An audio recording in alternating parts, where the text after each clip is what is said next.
Martina Sitolong dari kelas 11-6, saya akan menjelaskan tentang hedonisme. Hedonisme secara garis besar adalah perilaku gaya hidup yang berlebihan seperti foya-foya dan mementingkan kesenangan pribadi. Dampak hedonisme yang pertama masalah keuangan seperti hutang, secara psikologis tidak pernah merasa puas, dan secara sosial egois dan tidak mementingkan lingkungan sekitar. Di sini saya akan menjelaskan tentang apa itu keugaharian. Keugaharian adalah sebuah gaya hidup sederhana dan berkecukupan. Gaya hidup keugaharian menampilkan hidup yang tampak dalam kesederhanaan tanpa kehilangan kualitas hidup itu sendiri. Seseorang dengan kekayaan melimpah pun bisa menjalankan hidup dengan gaya keugaharian yang penuh kesederhanaan. Hai, saya Karissa Faslami dan sini saya akan menyampaikan himbauan untuk tidak hidup dalam hedonisme. Nah teman-teman, sebagai manusia wajar banget dong kalau kita tuh pengen menikmati hidup. Tapi kita perlu hati-hati supaya nggak terjebak dalam gaya hidup hedonisme. Hidup yang berpusat pada kesenangan emang kelihatannya tuh menyenangkan banget ya. Tapi lama-lama bikin kita kehilangan arah dan jauh dari Tuhan. Tuhan mau kita menikmati berkat-Nya dengan bijak, bukan dengan berlebihan.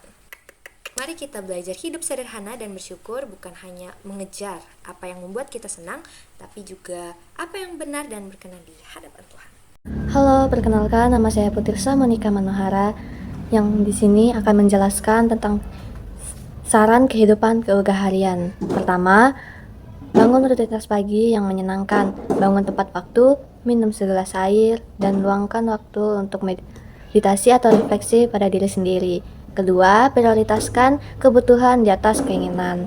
Tanyakan pada diri sendiri apakah ini perlu atau tidak, karena bisa saja apa yang kita beli bisa tidak berguna ke depannya. Jadi, carilah barang yang berguna untuk jangka waktu yang panjang dan dapat dipergunakan terus-menerus. Ketiga, kelola keuangan dengan menabung, apalagi di saat seperti ini menabung adalah hal yang penting. Sebagian pendapatan dan menghindari pembelian impulsif yang tidak menambah nilai jangka panjang.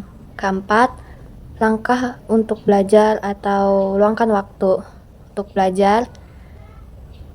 Mengembangkan keterampilan baru, bukan hanya berselera di media sosial, hanya seperti belajar keterampilan baru atau meningkatkan skill seperti skill dalam memasak atau hal yang lainnya yang positif, dan belajar untuk tugas sekolah ke depannya.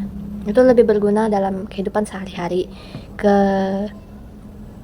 Yang terakhir, jaga kesehatan dengan pola makan seimbang, olahraga teratur, dan istirahat yang cukup, bukan hanya mengendalikan hiburan berlebihan. Selanjutnya ada bersyukur. Bersyukur di setiap hari atas hal-hal yang sederhana, misalnya kesehatan, keuangan, dan kesempatan belajar. Bersyukurlah untuk hal-hal yang sederhana, bukan hanya bersyukur untuk hal-hal yang sekiranya hanya mewah atau hal yang singkat, tapi bersyukurlah untuk kehidupan sehari-hari, seperti kita dapat bernafas, kita dapat hidup, dan dapat kenikmatan yang diberikan oleh Tuhan sehari-hari. Sekian yang saya dapat sampaikan. Terima kasih.